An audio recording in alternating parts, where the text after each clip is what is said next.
কাঁদছো কেন দাদা? কেমন লাগো? ওরা দাদাকে বেঁধে মারতে শুনে বাবা পুলিশে খবর দিতে গেছে। পুলিশ গিয়ে দাদাকে ঠিক উদ্ধার করে আনবে। কিন্তু দাদাকে যদি ওরা আবার খোকা বাবুকে মেরে ফেলে? না, বাবু অনুক্ষণে কথা বলতে নেই দাদা। মানুষ মানে কি এতই সাহস? কিন্তু ছোট বাবু কেন এখনো আসছো না? কেন খোকা বাবুকে নিয়ে আসছো না? আমিও সেটাই ভাবছি। তবে কি খোকা বাবুকে ওরা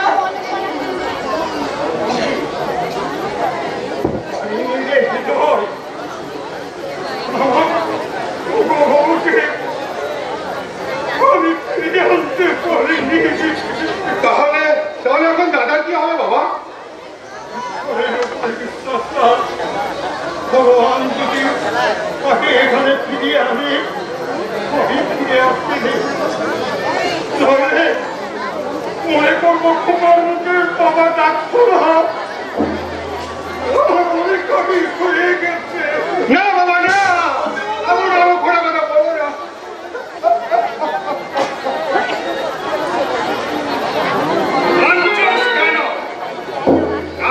কেন হৃদয় তার চাইতে তুমি আগুন চড়া প্রতিশোধের আগুন। আর সেই আগুনে রায় বংশটাকে কি বলছো অনেক? কি তুমি দাদা? ভগবান যদি আমারে এইরকম পঙ্গু কইরা তাহলে হাত দেয়া আমি জোর কইরা হানারামকে উদ্ধার কইরা। মানিক, তুমি শান্ত হও, অযথা উত্তেজিত হয়েও না। উত্তেজিত হব না কেন দাদা? দাদা আমি উত্তেজিত হব না কেন? সারারা এমনি কইরা আমাদের পোলাটারে মারধর করতে আমরা কি দাদা হিজনা যে সারা ভয়ে একদম চুপ কইরা থাকবো? বলেন তো দাদা, আমরা জোর কইরা হাজারামকে উদ্ধার কইরা। মানিক, তুমি একটু শান্ত হও, আমাকে একটু ভাবতে দাও। ভাবেন দাদা, আরো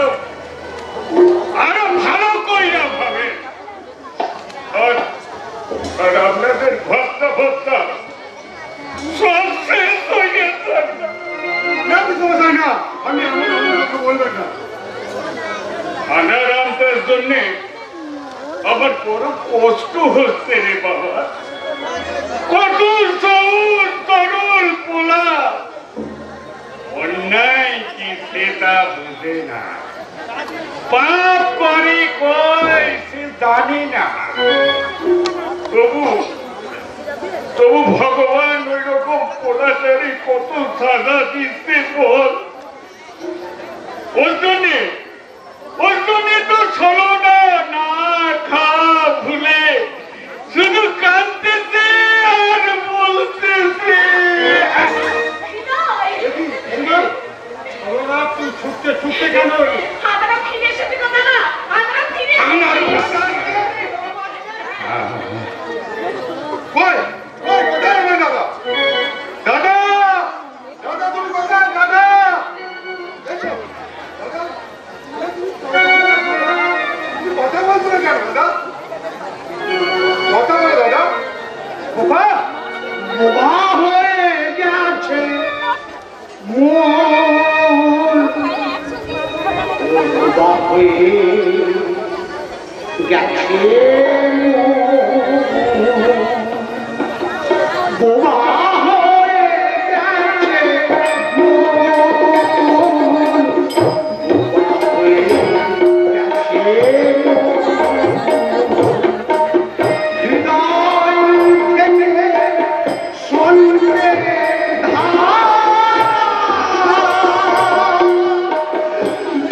বল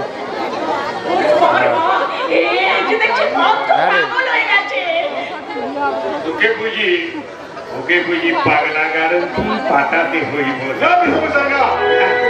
আমার দাদাকে আমরা কোথাও বাড়াবো না, দাদা আমাদের বাড়িতেই থাকবে। আমার মনে হয় সুখে দুঃখে ভারসাম্য হারিয়ে ফেলেছে।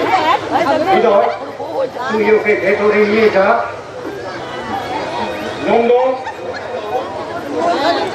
ভেতরে নিয়ে যা। এসো দাদা, ভেতরে নিয়ে যা। আমরা অনেক কষ্ট দিয়েছি, এবার একটু বিশ্রাম নেবে দাদা। ভাই ওলা আমাকে অনেক মেলেছে, আমার তালা শরীরটাকে ছিন্ন বিচ্ছিন্ন করে কষ্ট হয়নি, এমন করে হবে। ওই মেয়ে সাহেবকে আমাকে নিজের হাতে মুক্তি দিয়েছে বাবা। মুক্তি দিয়েছে? সেই মেয়েটা তোকে মুক্তি দিয়েছে? হ্যাঁ, কিন্তু আমি তাহলে এমন খচ্চল, তার জীবনটাকে নষ্ট করে দিয়েছি। হে ভগবান, তুমি আমার সব সুখ নিয়ে মেন সাহেবকে টুকি করো ডাকো, আমার সব হাসি নিয়ে তুমি মেন সাহেবকে হাসি ডাকো। নন্দ, দেখি দাদা যে কাঁদতে কাঁদতে চলে গেল। দাদা, দাদা আমার কথা শোনো দাদা, যেও না।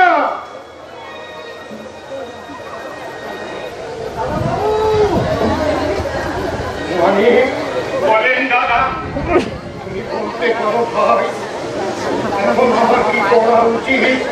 আমার মনে হচ্ছে দাদা, ওরে ওই পাগলা গারুতে সুস্থ হইলে পরে আবার ঠিক আছে। আমি ঠিক বুঝে উঠতে পারছি না মানে এই মুহূর্তে আমার কি করা উচিত। কিন্তু তাই বলে পাগলা গারদে না না, আমাকে আরো ভাবতে হবে, আরো গভীর ভাবে ভাবতে হবে। আমার একমাত্র সন্তানকে যদি পাগলা গারদে পাঠাতেই হয়, তাহলে ওই অরূপ রায়কেও আমি কিন্তু ছাড়ব না।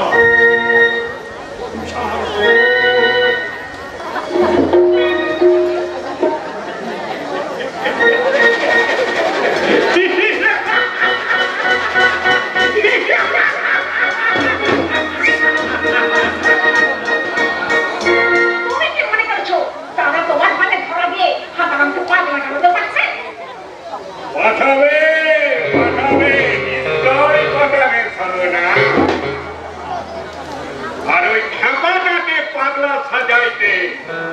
বেশি টাইম লাগবে না। কিন্তু সাধারণকে ওরা কাগজে পাঠাতে নাম দিয়ে হলো মানে বাড়িতে রেখে ওর চিকিৎসা করতে চাইবে তখন কি হবে? তখন আমাদের কামটা আরো সহজ হইয়া যাইব। কিন্তু কেমন করে? বলো না, আমি ওই কামটা কিন্তু কাম দিয়াই আমি মুখে কই না। মানে আমরা যে গোপন উদ্দেশ্য লইয়া এখানে এসেছি তার সমস্ত প্ল্যান আমাদেরই হয়ে আছে। তোর দাদা গো শত্রু ওই রায় মশাইয়ের সাথে হাতটা মিলাইতে পারলে একদম খেল খতম। তুমি ঠিক বুঝতে পেরেছো। আমরা একটু শেষ করবো সাধারণকে আর শত্রু শেষ করবে দাদাকে আর তখন সব কিছুর পানি খাবো আমরা।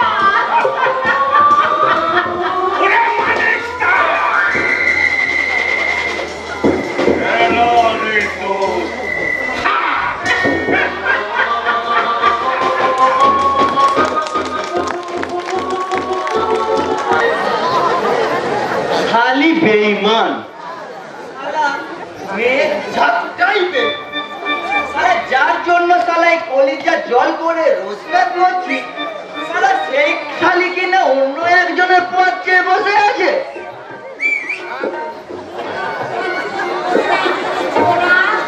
ওই শালি নিশ্চয়ই আমার পথে বসে আছে। আমি সারা তার পথে বসে আছি। তুমি সালা ছুটির পথ চেয়ে বসে আছো। কেন থাকবো না? আমি যে দেখে ফেলেছি। তুমি কি দেখে ফেলেছো? ওই যে চলি ছাড়া তার মানে সে একদিকে চিকিৎসিনী কাণ্ড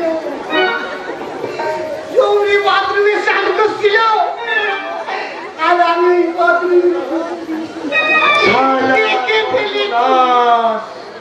সালা ঝুমরি জানলে তো তোমাকে একেবারে কেটে ফেলবে। আমি তো মরে আছি আর আমার এই মরা মনের ভিতর থেকে জেগে উঠেছে একটা ভরা জোয়া।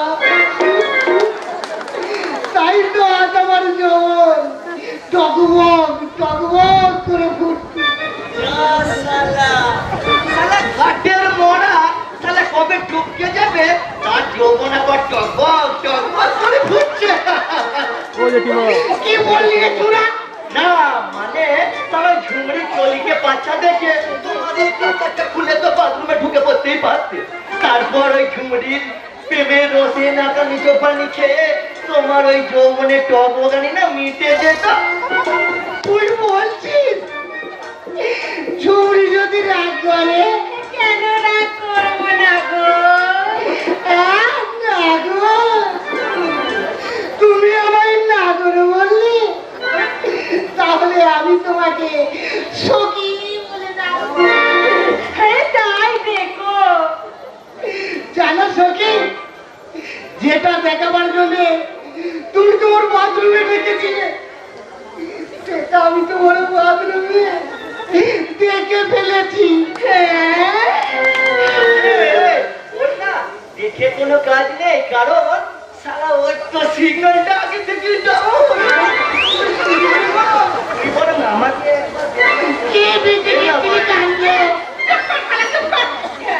বলছিলাম কি না গো, শুধু দেখলেই তো হবে না, সেখানে ব্যবহারটা তো করতে হবে নাকি? সে তুমি বললে আজ না হয়, আজ নয়, আজ সন্ধ্যেই বড় তুমি আমার গোয়াল ঘরে এসো। গোয়াল ঘরে? ঘর থাকতে গোয়াল ঘরে কেন? বোঝো না কেন না গো? ঘরে আমার অনেক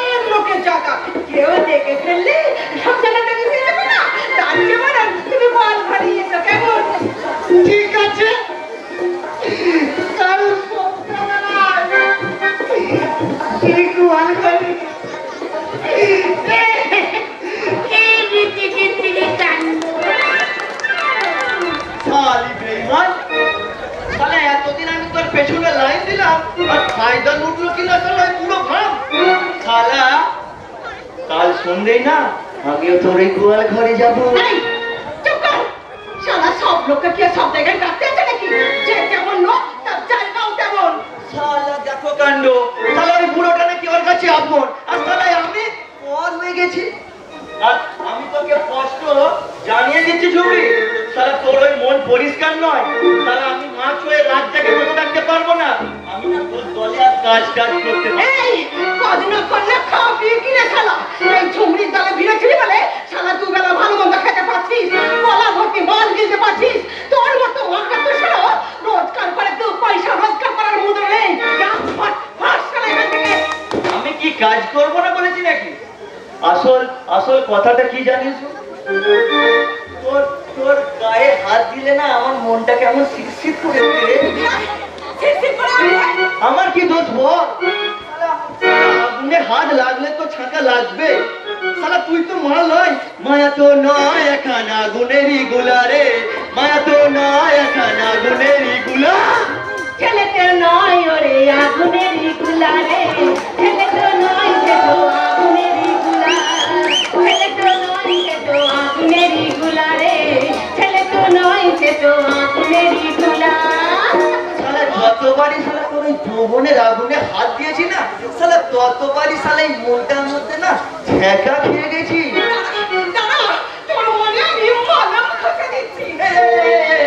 এরকম করিস না শালা, আমি মাল খেয়ে না আজ একটু বেসামাল হয়ে গেছি। শালা ধস্তাধস্তি করতে গিয়ে কিন্তু ওই অজায়গায় তু জায়গায় হাত লেগে যায়, তখন তুই রাগ করবি না তো ঝুমরি? তুই আগে থেকে আমার যেখানে সেখানে হাত লাগানোর পারমিশন নিতে যাবো। ঠিক আছে, ওই পাবলিককে বোকা বানাতে কিছুক্ষণের জন্য অন্তত তোর আমি ওই বিয়াদাকে সহ্য করবো। তুই ঠিক বলছিস? এক বাবু কেমন এদিকেই গড়গড় করে এগিয়ে আসছে, মনে হচ্ছে না শালার কাছে পাগল মার করিয়েছে। নিয়ে গুরু শুরু কর।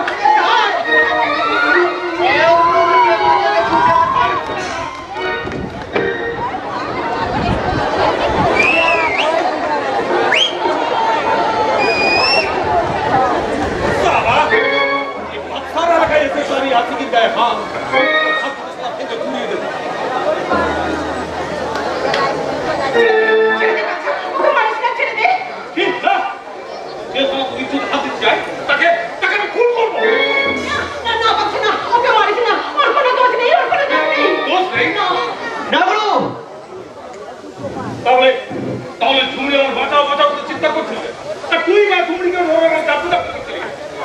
ওইটা আমাদের শিকার ধরবার তো শিকার ধরবার ভাব। হ্যাঁ, ওই আমরা দুজন এইভাবে ফাঁদ ফেলি, আর সেই ফাঁদের ফাঁকে যে বাবু আমাদেরকে বাঁচাতে আসে আমরা দুজন না তার পকেটটা মেরে ফাঁক করে দিই। কি বললি? কিন্তু আজ দেখো আমরা কেমন আমাদের নিজেদের জালে নিজেরা ফেসে গেল। ও বাবা রে, কোমরটা বোধহয় আজ গেল রে। এই ঠান্ডা কতদিন চলছে? যৌবন লুটের নাটক করে টাকা রোজগারের যদি এত শখ, তাহলে নিজের যৌবনটাকে তো কাজে লাগাতে পারবে। চুপ কর বলছি, নিজে তো জেলের মধ্যে থেকেও দুবেলা নিশ্চিন্তে দুবেলা খেতে পারছে না। কিন্তু এই ছৌরি সে কোথায় থাকবে, কি খেয়ে দেখে থাকবে, সে কথা কি একবারও ভেবেছিলি? আরে দুটো খাবার ভিন্ন করে জোগাড় করা যায় ঝুমরি। কারণ আমার মতো একটা যুবতী মেয়েকে কেউ ভিক্ষে দেবে না। ভিক্ষে চাইতে গেলে ওরা আমার দিকে করোনা দৃষ্টিতে তাকাবে। আর একটু হাসন করতে গেলে আমার শরীরটাকে ওরা ভোগ করতে চাইবে। তুই আমাকে এমন সঙ্গী না কাট, আমি নিজের হাতে তাদের খুন করবো না। একটা খুনের ঘটনায় জড়িয়ে কয়েকটা বছর তুই নষ্ট করেছিস, আমি ওটা হতে দেবো না। 2 নম্বরই ধান্দা বল আর নাটকই বল, এই করে আমি তোর নামে বেশ কিছু টাকা জমিয়ে রেখেছি। সেই টাকায় ব্যবসা করে তুই সৎভাবে বাঁচ বাচ্চা। কেন রে বাচ্চা? আমি জেল থেকে পালিয়েছি। পালিয়ে এসেছিস, তাহলে তো আবার তোকে পুলিশে ধরতে আসবি। আপাতত সে সম্ভাবনা নেই। ভয় নেই না, কারণ বাচ্চা এখন পুলিশের খাতায় মৃত। তার মানে জেল থেকে বানানোর সময় রক্ষীরা আমাকে দেখে তাড়া করে। আমি ছুটতে গিয়ে একটা নদী ব্রিজের উপর রক্ষীরা আমাকে দেখে গোলাগুলি শুরু করে। আর সেই গোলাগুলির মাঝে আমি ওই ব্রিজ থেকে নদী ঝাঁপ দিই। তারপর এক ডুবে যত দূর যাওয়া সম্ভব ডুবতে ডুবতে আমি গিয়ে একটা জায়গায় ফেলতে উঠি। তারপর ভাসতে ভাসতে চোরার কাছে গিয়ে দেখি এক অজানা কিন্তু বেগুন হয়ে পড়ে আছে। মাথায় একটা আইডিয়া এসে দুটোকার পোশাকটা খুলে আমি পরে নিলাম আর আমার কয়েকদিন পোশাকটা তার গায়ে চাপিয়ে দিয়ে নদীর জলে ভাসিয়ে দিলাম। এখন যদি লাশটা পুলিশ পায় তাহলে ভাববে বাদশাহ নদীতে পড়ে মারা গেছে। আরে সেই জন্যই তো আমি তোর কাছে কিছুদিন লুকিয়ে থাকতে চাই। যতদিন না পুলিশ এই বাদশার নামটা ভুলে যায় ততদিন আমি তোর কাছে লুকিয়ে থাকতে চাই। আমি সব তোমাদের গোপন রহস্য কি সত্য? যে সত্যকে লুকিয়ে তোমরা মিথ্যে বহল বানাচ্ছ সেই সত্যকে আমি নিয়ে হিজড়ে পার করবো।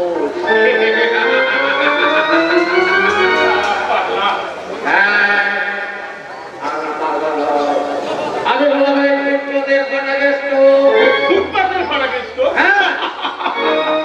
হাসবে না, একদম হাসবে না বলছি।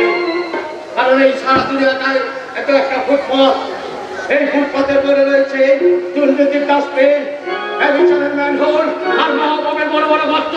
যে গর্তে তোমার মতো যুবকেরা হুক লিখে পড়ে, যে ম্যানহোলে তোমার মতো যুবকেরা হত্যা করে কাঁদে, সেই দুর্নীতির অহরহ জমা রয়েছে ওই মহাগর্তের ভেতরে।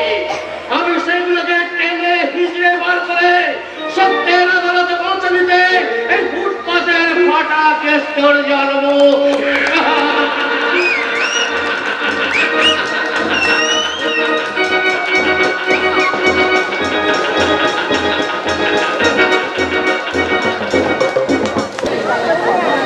শ্রাবণের ধারার মতো পড়ুক ঝরে, পড়ুক ঝরে, শ্রাবণের ধারার মতো পড়ুক ঝরে, পড়ুক ঝরে, তোমারই সুরকে আমার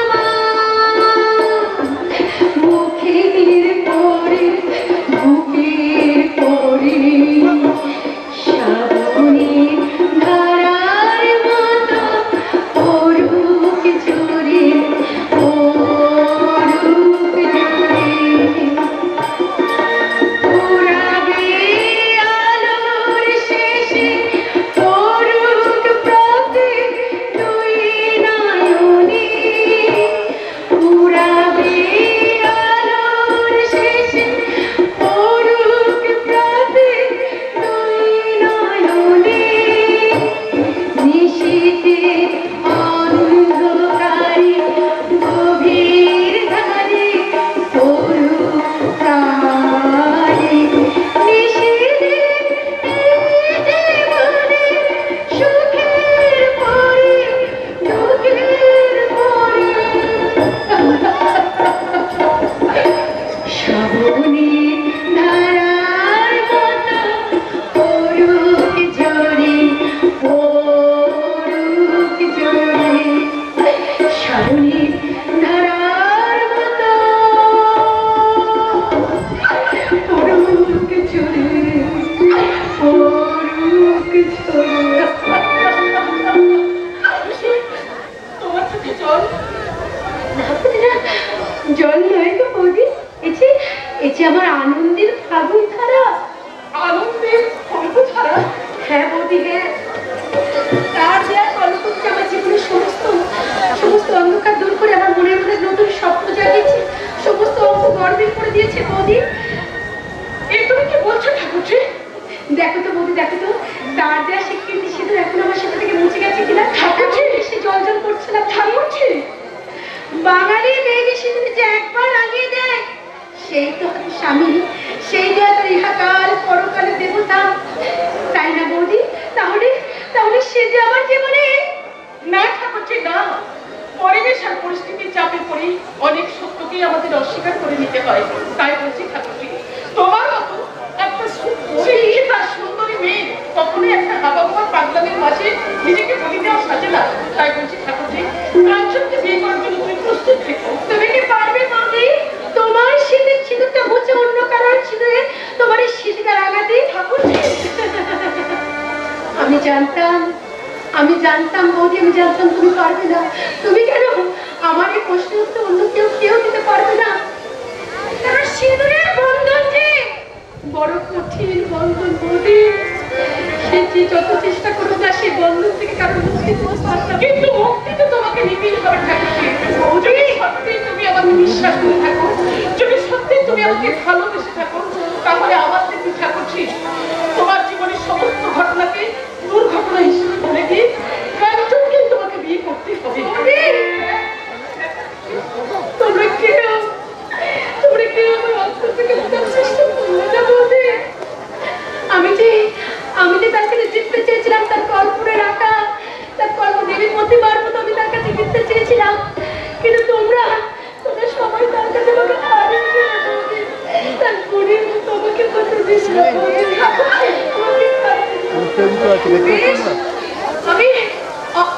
আমি তোমাকে কথা দিলাম বৌদি, আমার জীবনের সমস্ত কর্ম জীবনে সরিয়ে দিয়ে তোমাদের ইচ্ছা অনুসারে ওই কাঞ্চনকে আমি বিয়ে করবো বৌদি। আমি জানতাম এই কথাটাই তুই আগের দিন বলবি, কারণ আমি জানি আমার বোন কনভেন্টে পড়া একটা উচ্চ শিক্ষিতা, কাজেই সে কাঁচ আর কাঞ্চনের মধ্যে তফাৎটা বুঝতে শিখেছে। ঠাকুরজি যখন মত দিয়েছি তখন যত তাড়াতাড়ি সম্ভব ওদের বিয়েটা দিয়ে দাও। তুই ঠিক বলেছ মন্দিরা, আমি আজই কাঞ্চনের মা বাবার কাছে গিয়ে কিচ্ছু নয় না, ওদের বিয়ের ডেটটা ফাইনাল করতে অসম্ভব। তুমি যাবে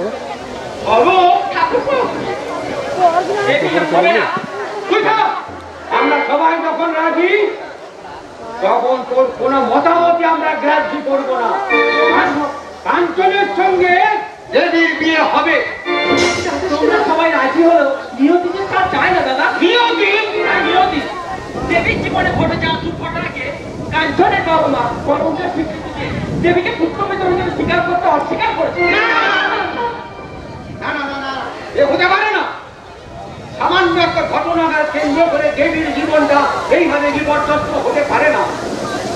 কাঞ্চন দেবীকে ভালোবাসে, আর আমার স্থির বিশ্বাস কাঞ্চন তার মা বাবার এই কঠিন সিদ্ধান্তের প্রতিবাদ করে দেবীকে বিয়ে করার জন্য এগিয়ে আসবে।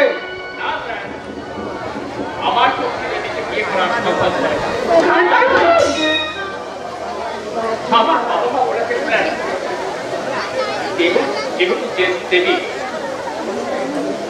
দেবীর শিশুতে অন্য কেউ সেদিন লাগিয়ে দিয়েছে, সেহেতু দেবী অন্যের উচ্ছিষ্টা।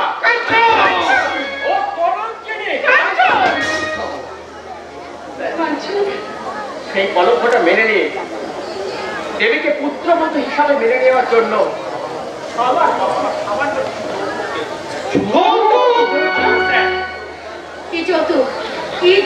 চাল তোমার বাবা মা কাঞ্চন?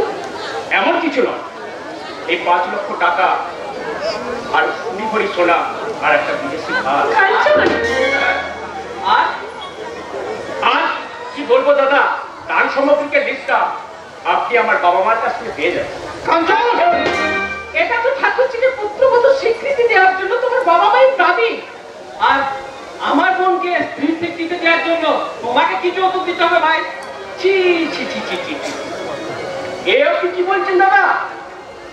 দেবীকে আমি ভালোবাসি, ওকে বিয়ে করার জন্য কোনো যৌতুক নেওয়ার আমার ইচ্ছা নেই, কিন্তু কি করবো বলুন, মা বাবার আবদার তো ফেলে দিতে পারি না। দেবীকে নষ্ট করে দিয়েছে তাই। কি বললে কাঞ্চন? আমাকে নষ্ট করে দিয়েছে? একটা বাস্তব বোধহীন ছেলে আবেগ আক্রোশ বলছে দুপুরে রক্ত আমার সিঁদুর রাঙিয়ে দিলে যদি আমি নষ্ট হয়ে যায়, যদি কলঙ্কিনী হই, তাহলে তুমি কি করেছো কাঞ্চন? আমার মান সম্মান ভালোবাসা দিয়ে এতদিন ছিনিয়ে দিলে তুমি কি করেছো কাঞ্চন? কাঞ্চনের সঙ্গে তো তর্ক করা উচিত নয়। এই ব্যাপারে আমি নিজে কাঞ্চনের মা হওয়ার কাছে গিয়ে কথা বলবো। তোরা নিশ্চিন্ত থাক, এ বিয়ে হবে। কিন্তু কাঞ্চনের বাবা মা আকাঙ্ক্ষিত যৌতুক তুমি দেবে বাপ দাদা? আমি কেন দেবো রে? যার পাগলামির জন্য দেবীর জীবনটা এতখানি বিপর্যস্ত হতে বসেছে, তার দিয়ায় কলঙ্ক ঢাকার জন্য দেবীর বিয়ের বরকনের যৌতুকটা আজ এই জায়গায় এসে দাঁড়িয়েছে। সেই যৌতুকের সমস্ত খরচা দাদা শোনা, ওই রাস্কেলটার বাবা অন্য মাস্টারের কাছে আনায়। দাদা শোনা, এ কোনো মতেই সম্ভব নয়। তাছাড়া এত টাকা দেওয়ার মতো খবর তো মাস্টারের সাথে নেই। আরে না থাকলে জেল থাকবে, জেল। মেয়ের জীবন নষ্ট করার মূল্য তাকে দিতেই হবে। এই কথাটা আমি তোমাকে বলতে চাই কাঞ্চন। আজ তুমি যেভাবে আমার জীবনটাকে নষ্ট করলে, তার বিনিময়ে যেভাবে জীবনটা কলঙ্কিত করলে, এর বিনিময়ে যদি কোনো ছেলে আমাকে বিয়ে করতে সে তো যৌতুক চাইবে, সে তো বলবে, তাহলে তুমি বলো কাঞ্চন তোমার কত টাকা যৌতুক চাই? তুমি চুপ করো। না না বলতে না, আর আমি চুপ করে থাকবো না বৌদি, আর আমি চুপ করে থাকবো না। এদেশের মেয়েদের জীবন যে বড় বিপন্ন বৌদি, তাই তো পদে পদে অপমানিত লজ্জিত হতে হয়। এদেশের মেয়ের জন্মগত প্রাপ্য। নাহলে একটা সামান্য ব্যাপার নিয়ে এরা আমার মান সম্মান রসিকতা করতে পারতো না। রসিকতা নয় যদি আমি অনেকক্ষণ ধরে তোমাদের অনেক কথা আমি শুনেছি, এবার তোমরা আমার শেষ কথা শোনো। যৌতুক গুরু কথা, ওই কাঞ্চন যদি বিনা যৌতুক আমাকে বিয়ে করতে চায়, তবু কিছুতেই আমি ওকে বিয়ে করবো না, কিছুতেই করবো না। আমি ঠিকই বলেছি ছোট্ট, আমি ঠিকই বলেছি। যে রাষ্ট্রের কাছে ভালোবাসার থেকে কলঙ্কের মিথ্যা যৌতুকগুলো বড় আদায় করতে চায়, সেই দিনে মোটা যৌতুক আদায় করতে এই রাষ্ট্রের মনে প্রাণে ঘৃণা করি। হ্যাঁ কাঞ্চন, I hate you, I hate you, I hate you.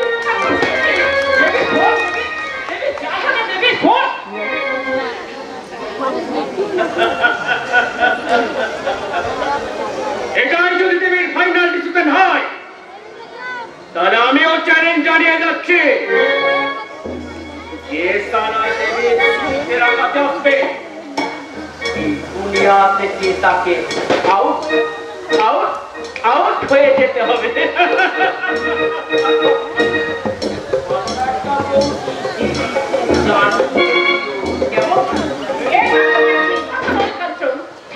তোমার কাছে ধরে দিতে চেয়েছিল, কিন্তু তুমি তো তাকে ধরে রাখতে পারলে না। পারবো না রে দিদি, আর বোধ হয় মাকে আমরা বেশি দিন ধরে রাখতে পারবো না। কেন মা কেমন আছেন? ভালো নেই রে দিদি, ডাক্তারবাবু বলেছে আজই অপারেশনটা করাতে হবে। তাই তো আমি সেই টাকাটার জন্য তোর কাছে। ঠিক আছে, তুই একটু দাঁড়া ভাই, আমি একটু টাকা নিয়ে আসছি। ওগো ঈশ্বর, তুমি আমার মাকে বাঁচিয়ে দাও ঠাকুর। আমার মায়ের যদি কিছু হয়ে যায়, আমি কেমন করে একা থাকবো? কিন্তু আমার মায়ের চিকিৎসার এত টাকা ঋণ আমি শোধ করবো কেমন করে? কোথায় পাবো আমি এত টাকা? না না, এত সব ভাবার এখন আমার সময় নেই। যেখান থেকেই হোক আর যেমন করেই হোক, আমার চাই 50,000 টাকা।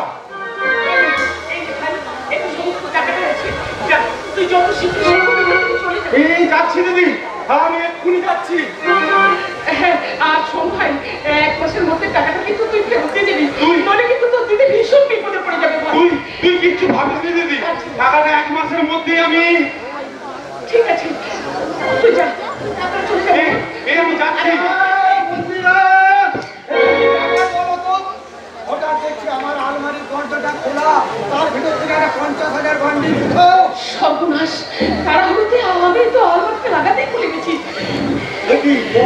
তুমি কখন এসেছো? এই যাইবো কিছুক্ষণ। অনেকক্ষণ আগে এসেছে। কিন্তু তুই এখন দাঁড়িয়েছিস কেন? যা, বাড়ি যা। এই যাচ্ছি দিদি।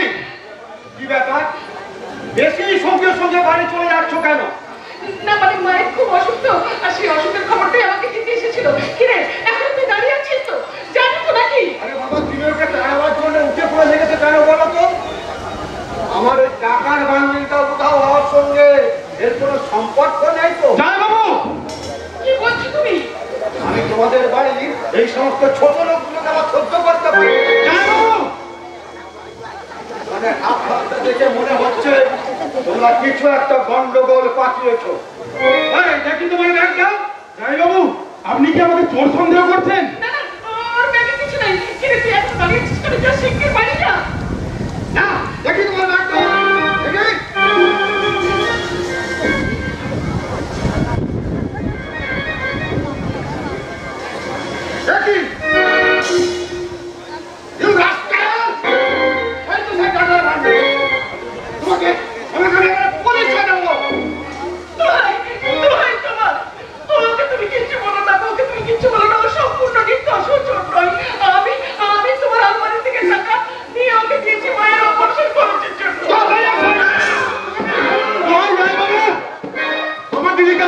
ভাববেন না আমার দিদি আপনার টাকা চুরি করেনি, আমি আপনার টাকা চুরি করেছি। আপনি আমাকে পুলিশে দিন। ওই স্ত্রীর ভাই বলে তোমাকে আমি ক্ষমা করে দিলাম, কিন্তু দ্বিতীয়বার যেন এই বাড়িতে তোমার ছায়া যেন পড়ে, কথাটা যেন মনে থাকে। আমার জন্য আজ তোকে অনেক লাঞ্ছনা সহ্য করতে হলো দিদি। তুই আমাকে ক্ষমা কর দিদি। না রে দিদি না, তবে যদি কোনোদিন তোর এই স্বামীর মুখোমুখি দাঁড়ানোর যোগ্যতা আমি অর্জন করতে পারি, তবেই আমি তোর এই বাড়িতে আসবো। নইলে জানবি এটাই আমার তোর বাড়িতে শেষ আশা। মোহন ভাই, এই যে মোহন ভাই, তুমি তাড়াতাড়ি বাড়িতে চলো। কাকিমা, বিশাল